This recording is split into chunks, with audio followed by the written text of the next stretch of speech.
আজকে খুব সংক্ষেপেই একদিকে যেরকম সাফল্যের ইতিহাস, আর আরেক দিকে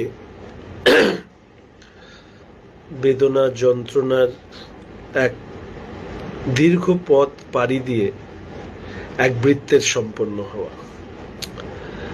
2021 সালের 2রা মে ফলাফল ঘোষণা হয়েছিল।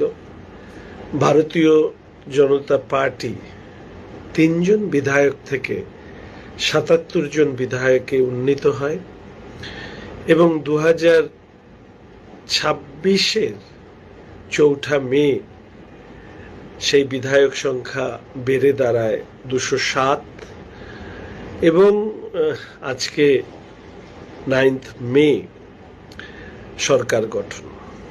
একসময় আমি বলতাম যে প্রথমে রাজনৈতিক দল হিসাবে একটা জায়গায় নিজের উপস্থিতিকে প্রতিষ্ঠা করা, তারপরের ধাপ হচ্ছে সেই জায়গায় বিরোধী দল হিসাবে নিজেদেরকে উন্নীত করা এবং বিরোধী থেকে শাসক বা রাজ্যের দায় দায়িত্ব পালন করবার যে জয় সেটাকে সুনিশ্চিত করা। ভারতীয় জনতা পার্টি আজকে সেই কাজ সম্পন্ন করেছে। শ্যামাপ্রসাদ মুখার্জির মাটিতে ভারতীয় জনতা পার্টির কার্যকর্তারা তাদের স্বপ্ন সফল করতে পেরেছে। আনন্দ উচ্ছ্বাস এটাও নিশ্চিতভাবে কোথাও না কোথাও ওকেও শান্তি দেবে। আর ব্যাস, আর আজকে আমার কিছু বলার নেই। অনেকদিন ফেসবুকে আসিনি। আজকে ভারতীয় জনতা পার্টির শপথ গ্রহণ অনুষ্ঠান, শুভেন্দুবাবুর মুখ্যমন্ত্রী হওয়া, দিলীপবাবু, অগ্নিদি, ক্ষুদিরাম টুডু, অশোক কীর্তনিয়া, নিশীথবাবু, তারা মন্ত্রী হয়েছেন, তাদের প্রত্যেককে ধন্যবাদ।